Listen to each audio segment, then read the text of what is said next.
Hello friends. आज इस video में हम लोग पढ़ेंगे वेद के बारे में।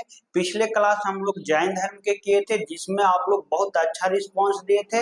इस वीडियो को भी उतना ही प्यार दिखाइएगा और ज्वाला जी के चैनल को सब्सक्राइब और लाइक जरूर करिएगा। तो चलिए स्टार्ट करते हैं। तो हम लोग वेद वेद का दोस्त शाब्दिक अर्थ होता है ज्ञान, यानी कि वेद का शाब्दिक अर्थ क्या होता है दोस्त? ज्ञान होता है। वेद का रचना ईश्वर के द्वारा किया गया है, यानी कि वेद का जो रचना है ना दोस्त, निर्माण है जो किसके द्वारा किया गया है? ईश्वर के द्वारा किया गया है। इसे किसी मानव प्रॉपर व्यक्ति के द्वारा नहीं किया गया है। इसलिए ईश्वर के द्वारा रचना होने के कारण इसे आप पौरुषय कहा जाता है। क्या कहा जाता है दोस्त? आप पौरुषय कहा जाता है। वेद का संकलन कृष्ण द्वैपायन व्यास के द्वारा किया गया है। किनके द्वारा किया गया है दोस्त? कृष्ण द्वैपायन व्यास के द्वारा किया गया है। यहाँ पर बहुत सारे लोग कंफ्यूज हो जाते हैं कि जो महाभारत के रचयिता वेद व्यास हैं उनके द्वारा ही किया गया है, लेकिन ये दोनों अलग थे। ये कृष्ण द्वैपायन व्यास हैं, जबकि ये वेद महर्षि वेद व्यास थे। तो इसलिए घबराना नहीं है। और संकलन मतलब होता है दोस्त संग्रह करना। क्या होता है दोस्त? संग्रह करना, इकट्ठा करना, एकत्र करना। संकलन मतलब क्या होता है? संग्रह करना। यानी कि अगर क्वेश्चन आप लोग से पूछ दे कि वेद का संकलन, संग्रह, इकट्ठा किनके द्वारा किया गया था, तो आंसर क्या हो जाएगा दोस्त? कृष्ण द्वैपायन वेद व्यास के द्वारा। चलिए आगे देखते हैं। वेद चार प्रकार के होते हैं। वेद कितने प्रकार के होते हैं दोस्त? चार प्रकार के होते हैं। पहला ऋग्वेद, दूसरा सामवेद, तीसरा यजुर्वेद और चौथा अथर्ववेद। क्वेश्चन अगर पूछे आप लोग से तो कंफ्यूज होइएगा। क्वेश्चन अगर पूछ दे कि वेद कितने प्रकार के होते हैं, वेद कुल कितने हैं, वेद की संख्या कितनी है, ससुरा कैसे भी क्वेश्चन पूछेगा तो आंसर क्या हो जाएगा दोस्त? चार हो जाएगा। यहाँ पर कोई कंफ्यूजन नहीं होना है। अब देखिए इससे रिलेटेड कुछ पॉइंट हम लोग जानते हैं। ऋग्वेद, सामवेद और यजुर्वेद को त्राई वेद में शामिल किया गया है। किस वेद में शामिल किया गया है दोस्त? त्राई वेद में शामिल किया है, जबकि अथर्ववेद को त्राई वेद में शामिल नहीं किया गया। ऐसा क्यों किया गया है दोस्त? क्योंकि ऋग्वेद, सामवेद और यजुर्वेद का जो रचना हुआ था ना दोस्त, एक समय हुआ था, यानी कि तीनों वेदों का रचना एक ही टाइम पर हुआ था। जबकि अथर्ववेद का रचना दोस्त बाद में हुआ था, इसलिए इसे त्राई वेद में शामिल नहीं किया जाता है। अब यहाँ से दो प्रश्न उठता है, आप लोग एग्जाम में सेट मारिएगा एग्जाम का, तो उसमें पता चलेगा। इसमें दो प्रश्न उठता है। पहला प्रश्न उठता है दोस्त कि निम्नलिखित में से कौन सा वेद त्राई वेद में शामिल है? क्या क्वेश्चन है कि निम्नलिखित में से कौन सा वेद त्राई वेद में शामिल है? तो जिस ऑप्शन में रहेंगे ऋग्वेद, सामवेद और यजुर्वेद, वो क्या हो जाएगा दोस्त? आंसर हो जाएगा, क्योंकि ये तीनों त्राई वेद में शामिल है। दूसरा क्वेश्चन उठता है दोस्त, या दूसरा प्रश्न पूछता है कि निम्नलिखित में से कौन सा वेद त्राई वेद में शामिल नहीं है? तो उसका आंसर क्या हो जाएगा दोस्त? अथर्ववेद हो जाएगा। क्यों? क्योंकि इसका रचना बाद में होने के कारण इसे त्राई वेद में जगह नहीं मिला, यानी कि त्राई वेद में इसको शामिल नहीं किया गया। चलिए आगे चलते हैं। आगे अब हम लोग पढ़ेंगे एक एक वेद के पूरा प्रॉपर ढंग से। पहला देखेंगे दोस्त ऋग्वेद के बारे में। यह सबसे बड़ा एवं प्राचीन वेद है दोस्त। क्या है इसको याद रखना? यह सबसे बड़ा, सबसे पहला और सबसे प्राचीन वेद है, क्योंकि इसका रचना सबसे पहले हुआ था। इसमें दोस्त गायत्री मंत्र और 10 राजयूथ का चर्चा मिलता है। किसका चर्चा मिलता है? गायत्री मंत्र और 10 राजयूथ का चर्चा मिलता है। आप लोग गायत्री मंत्र और 10 राजयूथ से वाकिफ नहीं होंगे। गायत्री मंत्र जो ओम भूर्भुवः स्वः तत्सवितुर्वरेण्यम, जो मंत्र का उच्चारण होता है उसे क्या कहा जाता है दोस्त? गायत्री मंत्र कहा जाता है। जो सूर्य भगवान का अर्पण है उसका है, यानी कि जो सूर्य नारायण के पूजा के समय यूज किया जाता है। अगला है दोस्त 10 राजयुद्ध। 10 राजाओं के बीच में जो युद्ध हुआ था उसे क्या कहा जाता है दोस्त? 10 राज का युद्ध कहा जाता है। आप लोग को विशेष यहाँ पर 10 राज युद्ध के बारे में हम नहीं बताएंगे। जब आपको वैदिक सभ्यता पढ़ाएंगे उसमें आप लोग 10 राज युद्ध के चर्चा पूरे मन से करेंगे। इसमें 10 मंडल है दोस्त, और 9वां मंडल में सोमदेव का चर्चा मिलता है। सोमदेव का चर्चा मिलता है। किसका चर्चा मिलता है दोस्त? सोमदेव का चर्चा मिलता है। दूसरा सोमदेव बढ़िया से नहीं लिखाया, इसको बढ़िया से लिख देते हैं। 9वें मंडल में किसका चर्चा मिलता है दोस्त? सोमदेव का चर्चा मिलता है। याद रखिएगा किनका चर्चा मिलता है दोस्त? सोमदेव का चर्चा मिलता है। अगर आप लोग से क्वेश्चन पूछ दे कि ऋग्वेद के 9वें मंडल में किसका चर्चा मिलता है, तो किसका चर्चा मिलता है दोस्त, आंसर खटाक से हम लोग को दे देना है सोमदेव के। अगर क्वेश्चन दूसरा पूछ दे कि ऋग्वेद में कुल मंडल कितने हैं, तो कितना है दोस्त, 10 मंडल है। एकदम आंसर एकदम मुंह पर रखना, खटाखट आंसर देना है। इसमें 1028 सूक्त, 10,580 ऋचाएं हैं। कितने हैं दोस्त, 10,580 ऋचाएं हैं और 1028 सूक्त हैं। चलिए आगे देखते हैं, आगे क्या कहता है भाई। आप देखिए यहाँ से 3 पॉइंट और है। वेद के ज्ञानी यानी कि जो ऋग्वेद के ज्ञानी को, ऋग्वेद के ज्ञानी को क्या कहा जाता है दोस्तों, होत्री कहा जाता है। ऋग्वेद के ज्ञानी को क्या कहा जाता है दोस्तों, होत्री कहा जाता है। यानी कि ज्ञानी के मतलब आप लोग समझ रहे होंगे, जो पढ़ के एकदम पत्थल हो गया, पत्थल सिलेट हो गया, मतलब कहने का मतलब हुआ कि ऋग्वेद के बारे में पूरा ज्ञान रखता हो। यानी कि जैसे कोई चीज है, जैसे आप लोग मोबाइल के बारे में पूरा डिटेल में जानते हैं कि क्या फंक्शन है, इसमें क्या कुछ है, तो इसके क्या हो गए, आप लोग ज्ञानी हो गए।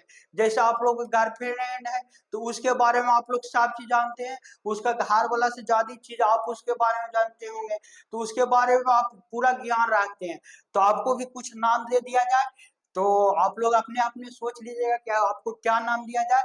उसी तरह ऋग्वेद है ना दोस्त, जो ज्ञानी हो जाता है यानी कि ऋग्वेद के बारे में पूरा पढ़ लेता है, उसे क्या कहा जाता है, होत्री कहा जाता है।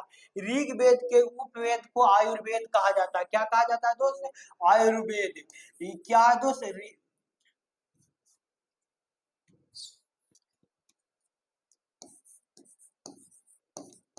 ऋग्वेद का उपवेद को क्या कहा जाता है दोस्त, आयुर्वेद कहा जाता है, जिसमें चिकित्सा का चर्चा मिलता है। और आप लोग आयुर्वेद से जानते होंगे, आयुर्वेद दावा होता है, आयुर्वेदिक दावा के बारे में आप लोग जानते हैं। तो आयुर्वेदिक दावा है तो इसमें चिकित्सा का ही चर्चा मिलेगा। और उपवेद के ज्ञानी को यानी कि जो आयुर्वेद के ज्ञानी होते हैं उसको प्रजापति कहा जाता है। यानी कि जो उपवेद यानी कि आयुर्वेद के बारे में पूरा जान जाता है, यानी कि उसको पास पूरा नॉलेज है, उसे क्या कहा जाता है, प्रजापति कहा जाता है। चलिए आगे देखते हैं, आगे है दो सामवेद। तो दूसरा वेद हम लोग देखेंगे सामवेद के बारे में। सामवेद में दो संगीत का चर्चा मिलता है। किसका चर्चा मिलता है, जो संगीत का चर्चा मिलता है, सॉन्ग का चर्चा मिलता है। आप लोग बिहार से होंगे तो गाना सुनते होंगे, भोजपुरिया गाना, हिंदी गाना, अलग अलग प्रकार का जो गाना होता है उसका चर्चा किसमें मिलता है दोस्त, तो सामवेद में चर्चा मिलता है। इसको याद कैसे रखेंगे, याद भी करना बहुत इंपॉर्टेंट है दोस्त। तो इसको याद रखेंगे कैसे, सा से सामवेद, सा से संगीत, सा से सामवेद, याद रखिएगा। सा से सामवेद और सा से ही क्या होता है दोस्त, संगीत होता है। तो दोनों एक जैसा ही है, सा से सामवेद, सा से संगीत। अगर क्वेश्चन आप लोग से पूछ दे कि सामवेद में किसका चर्चा मिलता है, तो कभी कंफ्यूजन होइएगा दोस्त, कभी नहीं होना। क्यों नहीं होना है कि अच्छा सामवेद है तो सा से साम, सा से संगीत होता है। तो सामवेद में किसका चर्चा मिलता है दोस्त, संगीत का चर्चा मिलता है। इसमें भारत के जो 7 सुर हैं दोस्त, सा रे गा मा पा धा नी, इसका चर्चा भी किसमें मिलता है दोस्त, सामवेद में मिलता है। सामवेद के ज्ञानी को उद्गाथा कहा जाता है। सामवेद को उपवेद को गंधार वेद कहा जाता है। यानी कि सामवेद के उपवेद को क्या कहा जाता है दोस्त, गंधार वेद कहा जाता है। आप लोग को मन में प्रश्न उठ रहा होगा कि ससुरा उपवेद का रचना क्यों किया गया, जब वेद तहाइये था तो उपवेद का रचना क्यों किया गया, तो वेद को आसानी से समझने के लिए, आसानी से पढ़ने के लिए उपवेद का रचना किया गया था दोस्त। गंधार वेद के ज्ञानी को क्या कहा जाता है दोस्त, नारद कहा जाता है, याद रखिएगा। गंधार वेद के ज्ञानी को क्या कहा जाता है दोस्त, नारद कहा जाता है। चलिए अगला वेद के बारे में हम लोग जानेंगे। अगला वेद है दोस्त आयुर्वेद, सॉरी यजुर्वेद, आयुर्वेद नहीं यजुर्वेद है। इसमें याग और युद्ध का चर्चा मिलता है। यजुर्वेद में किसका चर्चा मिलता है दोस्त, याग और युद्ध का चर्चा मिलता है। इसको याद कैसे करेंगे, या से याग, या से युद्ध, या से यजुर्वेद, या से यजुर्वेद, या से याग, या से युद्ध। यानी कि तीनों शब्द किससे आ रहा है दोस्त, या से आ रहा है। जैसे ही यजुर्वेद आवे मन में ससुरा सोच रहना है अच्छा या है, या से क्या होता है, याग हो जाएगा, या से ये युद्ध हो जाएगा, और या से यजुर्वेद हो जाता है। तो यहाँ से अगर क्वेश्चन आप लोग से पूछ दे कि यजुर्वेद में किसका चर्चा मिलता है, तो कभी कंफ्यूजन होना है, एकदम खास से मार देना है, या से याग, या से युद्ध। यहाँ के यानी कि आयुर्वेद की ज्ञानी को क्या कहा जाता है दोस्त? आधार्य कहा जाता है। जो या यजुर्वेद के पढ़ के क्या हो जाएंगे दोस्त? पत्थल हो जाएंगे, सिलेट हो जाएंगे, यानी कि पूरे उसके बारे में जान जाएंगे। उसे क्या कहा जाता है दोस्त? आधार्य कहा जाता है। यजुर्वेद का उपवेद को धनुर्वेद कहा जाता है। क्या कहा जाता है दोस्त? धनुर्वेद कहा जाता है। इसको याद कैसे रखेंगे? क्योंकि याद रखना इंपॉर्टेंट होता है। धनुर्वेद को हम लोग धनुष से याद रखेंगे। किससे याद रखेंगे दोस्त? धनुष से याद रखेंगे। धनुर्वेद को किससे याद रखेंगे? धनुष से। हम लोग किस युद्ध करते हैं तो किस चीज से करते हैं दोस्त? धनुष से करते हैं। जैसे कि राम भगवान रावण को मारे तो धनुषे से मारे। गांडीवधारी हरि अर्जुन के बारे में आप लोग जानते हैं, उनके पास भी धनुष था। कर्ण के पास भी धनुष था। तो इसलिए याद रखना है, या ऐसे सोचना है इसको में। अच्छा याद है, इसका मतलब युद्ध के बारे में इसमें चर्चा मिलता है। इसका उपवेद बोल रहा था, यानी कि युद्ध लड़ेगा तो किस चीज से लड़ेगा? धनुष से लड़ेगा। तो इसका आंसर क्या हो जाएगा दोस्त? अगर उपवेद पूछ दे तो धनुर्वेद। और धनुर्वेद के ज्ञानी को कहा जाता है दोस्त विश्वामित्र। क्या कहा जाता है दोस्त? विश्वामित्र। आप लोग रामायण में विश्वामित्र के बारे में सुने होंगे। चलिए आगे देखते हैं। आगे है दोस्त चौथा अथर्ववेद। अब यही अथर्ववेद, इसको क्या है दोस्त? त्रैवेद में शामिल नहीं किया गया। फिर से आप लोग ध्यान दीजिएगा। इसमें चर्चा मिलता है दोस्त जादू टोना वशीकरण रोग निवारक औषधि आदि का चर्चा मिलता है। जादू टोना डायन कमाल भूत प्रेत का चर्चा किसमें मिलता है दोस्त? अथर्ववेद में मिलता है। किसमें मिलता है? अथर्ववेद में। आप लोग जादू टोना के बारे में जानते होंगे, जब आप लोग गांव में रहते होंगे या गांव के होंगे तो आप लोग जानते होंगे कि बोलते हैं घर वाला की पूर्व नदी है उधर डाइन रहा हो, ऐसे करके गांव वाला बोलते हैं। या आप लोग जादू टोना कार्बो किए होंगे, जिसको टोटमा भी बोला जाता है। टोटमा के बारे में आप लोग गांव के होंगे तो जानते होंगे। क्या होता है टोटमा? हम लोग बचपन में करते थे। जब हम लोग छोटा थे तो टोटमा करते थे। कैसे करते थे टोटमा दोस्त पता है? टोटमा ससुराल फिगारो पड़ा है गाजी में। जैसे कि टोटमा कैसे करते थे? ज्यादातर होता था दशहरा के टाइम पर ना तो दीपावली के टाइम पर। टोटमा करने के लिए हम लोग क्या करते थे कि 5-6 ग्रुप था हम लोग का, यानी कि सब दोस्त थे। उसमें क्या करते थे? पहले हम एक घर सेलेक्ट करते थे। हम लोग मिलकर एक घर सेलेक्ट करते थे जिसके यहाँ के लेडीज थोड़ा खुरचाई टाइप पर चुड़ाई टाइप पर हो, कि गाली उली बांकने में एक्सपर्ट हो। और उसके घर के द्वारी होता था, यानी कि जो दरवाजा गेट, अलग अलग भाषा में आप लोग जानते होंगे। दरवाजा होता था, वो दरवाजा पर थोड़ा सा अरवा चावल और थोड़ा सिंदूर और हुमाद उमाद अगर मिल जाए तो हाई लेवल का टोटमा हो जाएगा। उसके द्वारी पर अगरबत्ती ले जाके वो बार के राती हमें छोड़ देते थे। जो बिहने हम लोग को सुनने के, यानी कि जो सुबह होने के बाद जो हम लोग को सुनने के मिलता था वो गजब चीज होता था। आप लोग को पता होगा क्या सुनने के लिए मिलता हुआ? तो हम लोग बचपन में ये सब करते रहते थे। क्या? जादू जिसे बोल सकते हैं, टोटमा जिसे बोला जाता है। टोना को ही क्या कहा जाता है? टोटमा कहा जाता है। वशीकरण के बारे में भी आप लोग जानते होंगे। वशीकरण के बारे में कैसे आप लोग जानते होंगे? जब आप बचपन में होंगे, मतलब कुछ साल पहले, यानी कि जब 11th-12th में भी ऐसा हम लोग करते थे कि क्या करते थे, किसी लड़का है मतलब फ्रेंड्स होता था, उसके आँखिया के पास ऐसे निरालवा के पास ले जाके पेनमा को करते थे, कि उसको कहते थे कि तू इसको ध्यान से देखो, ऐसे ऐसे करते थे हम लोग पेनमा से, या कुछ लेके ऐसे ऐसे करते थे, जिसे कहते थे कि तुम मेरा वश में आ जाएगा। उसी को क्या कहा जाता है दोस्त? वशीकरण कहा जाता है। इसमें रोग निवारक यानी कि दवा का चर्चा मिलता है। अथर्ववेद का उपवेद है ना तो शिल्प वेद कहा जाता है। यानी कि अथर्ववेद को मतलब अथर्ववेद क्या कहा जाता है दोस्त? उपवेद को शिल्प वेद कहा जाता है। और अथर्ववेद के ज्ञानी को क्या कहा जाता है दोस्त? बराह कहा जाता है। क्या कहा जाता है? अथर्ववेद के ज्ञानी को बराह कहा जाता है। अथर्ववेद में सर्वप्रथम मगध साम्राज्य के बारे में आप लोग जानते करते होंगे। पूरा अखंड भारत पर शासन करने वाला मगध साम्राज्य था, जो चंद्रगुप्त मौर्य थे। अंग और राजा परीक्षित के बारे में चर्चा मिलता है, यानी कि उल्लेख किया गया। अथर्ववेद में सर्वप्रथम किसका चर्चा किया गया दोस्त? तो याद रखिएगा मगध एक्सप्रेस भी हम लोग जाने चलता है। अगर आप लोग नालंदा जिला से हैं तो इधर आता है। मगध अंग अंग और राजा परीक्षित के बारे में चर्चा मिलता है। हम लोग साइड अभी भी मगध एक्सप्रेस चलता है। चलिए आगे देखेंगे। अब इससे रिलेटेड कुछ एमसीक्यू करेंगे। जो आप लोग को एकदम माइंड में फिट कर देगा। पहला क्वेश्चन है दोस्त, वेद का शाब्दिक अर्थ क्या होता है? तो आंसर आप लोग 10 सेकंड है, आप लोग सोचिए कि वेद का शाब्दिक अर्थ को क्या कहा जाता है। हम शुरुआत में इसको बताए थे कि वेद के शाब्दिक अर्थ को क्या कहा जाता है दोस्त, तो ज्ञान कहा जाता है। चलिए अगला है क्वेश्चन दोस्त, वेदों की रचना किसके द्वारा मानी जाता है जिसके आप पुरुषय कहा जाता है? यानी कि वेदों का रचना, एकदम सीधा सवाल पूछा कि वेदों का रचना किसके द्वारा किया गया है, तो आप लोग खटाक से बता दीजिएगा ईश्वर के द्वारा, और जिसे क्या कहा जाता है दोस्त, आप पुरुषय कहा जाता है। ये भी शुरुआत में हम आप लोग को बता दिए। चलिए अगला क्वेश्चन देखें, क्वेश्चन नंबर 3, वेदों का संकलन कर्ता का नाम क्या है? यानी कि संकलनकर्ता बोले तो एकात्र जो इकट्ठा करने वाले थे उनका नाम क्या था दोस्त? आप लोग सोचिए जल्दी से, हम बताए थे शुरू में इनके बारे में, तो ये आप लोग सोच लिए होंगे। इसका आंसर क्या हो जाएगा दोस्त? कृष्ण द्वैपायन वेद व्यास के द्वारा क्या किया गया था दोस्त? वेद का संकलन किया गया था। चलिए अगला क्वेश्चन आप लोग बताइएगा, कुल वेदों की संख्या कितनी है? तो ये तो बहुत इजी सवाल है, ये तो कोई भी बता देगा दोस्त। इसका आंसर 4 हो जाएगा। वेदों की संख्या कितना है दोस्त? 4 है। चलिए अगला क्वेश्चन है, सबसे बड़ा एवं सबसे प्राचीन वेद कौन सा है?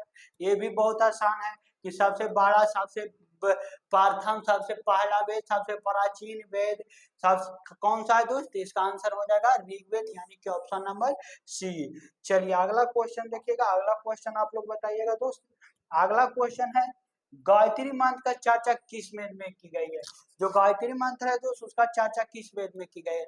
ऋग्वेद, सामवेद, यजुर्वेद या अथर्ववेद में? इसका भी क्वेश्चन आप लोग आसानी से इसका आंसर बता सकते हैं। एकदम बहुत इजी क्वेश्चन है। आप लोग को हार्ड क्वेश्चन कथन और निष्कर्ष वाला भी करवाया जाएगा। उसके लिए आप लोग को हर रात को जुड़ना होगा 8 से 9 PM में। हाई लेवल का क्वेश्चन भी हम करवाएंगे, लेकिन उसके लिए आप लोग को हर रात को 8 से 9 PM में ज्वाला जी के जो चैनल है उस पर आप लोग को जुड़ना होगा। तो इसका आंसर क्या हो जाएगा दोस्त? गायत्री मंत्र का चर्चा किस वेद में की गई है? तो याद रखिएगा किस वेद में की गया है? ऋग्वेद में किया गया है। इसका आंसर हो जाएगा फ्रेंड्स ऑप्शन नंबर ए। चलिए अगला क्वेश्चन है 7 नंबर, प्रसिद्ध 10 राजयुद्ध का वर्णन किस वेद में है? देखिए क्वेश्चन आया ना, हम अभी बताए थे कि क्वेश्चन इस तरह से पूछ सकता है कि 10 राजयुद्ध का वर्णन चर्चा किस वेद में किया गया है? तो इसका आंसर हो जाएगा दोस्त ऑप्शन नंबर बी, ऋग्वेद। अगला क्वेश्चन है दोस्त, ऋग्वेद में कुल कितने मंडल हैं? ये भी आप लोग को बताए थे कि 9वें मंडल में, ऋग्वेद के 9वें मंडल में सोमदेव का चर्चा मिलता है। किसका चर्चा मिलता है दोस्त? याद रखिएगा सोमवेद का चर्चा मिलता है। तो इसका राइट आंसर हो जाएगा दोस्त ऑप्शन नंबर बी, कुल 10 मंडल है। अगला क्वेश्चन बताइएगा, ऋग्वेद में कुल कितने सूक्तों की संख्या है? तो इसका आंसर हो जाएगा दोस्त 10, 28, ऑप्शन नंबर बी। अगला क्वेश्चन है दोस्त, अगला क्वेश्चन है ऋग्वेद में कुल कितनी ऋचाएं हैं? तो 10,580। इसका राइट आंसर हो जाएगा दोस्तों ऑप्शन नंबर सी। ये भी आप लोग को हम बता चुके हैं। आप 10 क्वेश्चन है जो आप लोग बताइएगा कि ऋग्वेद की ज्ञानी को क्या कहा जाता है। तो इसका आंसर आप लोग कर सकते हैं। इसका आंसर क्या हो जाएगा दोस्त? जो ऋग्वेद के ज्ञानी हो जाते हैं, यानी कि पढ़ के जो पत्थर सिलेक्ट हो जाते हैं, उसे क्या कहा जाता है दोस्त? होत्री कहा जाता है। चलिए अब 9 क्वेश्चन आप लोग बताइएगा। 12 नंबर है ऋग्वेद का उपवेद कौन सा है? आप लोग आसानी से बता सकते हैं। 13 नंबर है आयुर्वेद, आयुर्वेद उपवेद में मुख्य रूप से किसकी चर्चा है? जो आयुर्वेद है उस उपवेद में किसका चर्चा मिलता है? आप लोग आसानी से इसका आंसर आप लोग कमेंट में करिएगा। आयुर्वेद के ज्ञानी को क्या कहा जाता है? ये भी आप लोग को पता होगा। भारतीय संगीत का जनक किस वेद को माना जाता है? ये भी आप लोग बता सकते हैं। बहुत इजी इजी क्वेश्चन रखा गया है, जो पढ़ाए उससे रिलेटेड ही 20 क्वेश्चन हम इसमें रखे हैं। चलिए अगला क्वेश्चन का भी आंसर आप बता सकते हैं कि सामवेद का उपवेद कौन सा है? इसका आंसर आप लोग बताना है कमेंट बॉक्स में। 18 नंबर है दोस्त गंधार वेद, सामवेद के उपवेद को के ज्ञानी को कौन क्या कहा जाता है, कौन है? इस तरह से भी क्वेश्चन पूछ सकता है। इसका आंसर आप लोग कमेंट बॉक्स में बता सकते हैं। 19 नंबर है किस वेद में यज्ञ के नियमों और युद्ध की चर्चा की गई है? इसका भी आंसर आप लोग आसानी से बता सकते हैं कि युद्ध का चर्चा है, तो क्या आंसर होगा? जादू टोना वशीकरण भूत प्रेत डाइन कमाइन ओटमा टोटमा का चर्चा किसमें मिलता है? ये भी तो आसानी से बता सकते हैं। इसका आंसर क्या हो जाएगा जी? आप देखिए आप लोग के लिए सबसे बेहतरीन चीज है फ्रेंड्स ये वाला। ये क्या है दोस्त? माइंड मैप है। क्या है? माइंड मैप है। इसको अगर आप लोग अपने पास नहीं रख ले हैं तो आप लोग बहुत बड़ी गलती कर रहे हैं। कैसे? क्योंकि इसमें अगर आप लोग को वेद पढ़ना है तो एक पेज पकड़िए, उसमें पूरा वेद आपको मिल जाएगा। एक पेज में, सिर्फ एक पेज में आप लोग को पूरा वेद मिल जाएगा, एक ही जगह मिल जाएगा, एक ही साथ मिल जाएगा। जैसे देखिए, पहले आए वेद है, हम लोग को मान लिया जाए, मानो कि चलो आज रिवीजन करते हैं हिस्ट्री के, उसमें मान कर गया कि चलो आज वेद पढ़ते हैं, तो वेद एकदम खटाक से उल्टे उसमें देख लेंगे, अच्छा वेद है तो वेद के प्रकार ऋग्वेद, सामवेद, यजुर्वेद यानी कि अथर्ववेद, यानी कि यहाँ से पता चला कि वेद कितने प्रकार के होता है दोस्त, 4 प्रकार के। अब हम लोग को एक एक वेद को डिटेल में पढ़ना है कि एक एक वेद के बारे में थोड़ा थोड़ा पढ़ लेते हैं कि कौन सा वेद में क्या है। तो पहला वेद है दोस्त ऋग्वेद, उसमें सबसे प्राचीन वेद है, 10 मंडल है, देवताओं की स्तुति है, बतावे के मंत्र का चर्चा मिलता है, प्रकृति के विभिन्न स्वरूपों का वर्णन है, गायत्री मंत्र का चर्चा मिलता है, इसमें इंद्र, अग्नि, वरुण, मित्र, सोमदेव का चर्चा है ना दोस्त, उषा, सूर्य आदि का चर्चा मिलता है। अब हम लोग दूसरा वेद के बारे में मानूंगा तो पढ़ेंगे, इसमें सामवेद है, संगीत का चर्चा है, गाने योग मंत्र का चर्चा है, यानी कि जो इसमें मंत्रों का चर्चा होता है उसका है। भारतीय संगीत का आधार है, जो बताएं सा रे गा मा पा धा नी सा, उसके बारे में बताएं। याग में उपयोग होता है, यानी कि जो मंत्र गाना होता है जो याग में उपयोग होता है, उपासना और भक्ति पर बल देता है, विशेषतः मंत्रों और सुर के लय में गाया जाता है। जो मंत्र होता है तो लय में गाया जाता है, देखते हुए कि एक आध वो पंडित जी जब मंत्र वगैरह पढ़ते हैं तो बहुत अच्छा से पढ़ते हैं। देख अब मान लिया जाए यजुर्वेद के बारे में पढ़ना है तो इसमें याग, गादकान, विधियों, मंत्र, पुरोहित, याग अनुष्ठान, युद्ध संस्कार के बारे में चर्चा मिलता है। इसमें देखिए तंत्र मंत्र, चिकित्सा, रोग निवारक, लोक जीवन, शक्ति और समृद्धि मंत्र का चर्चा मिलता है।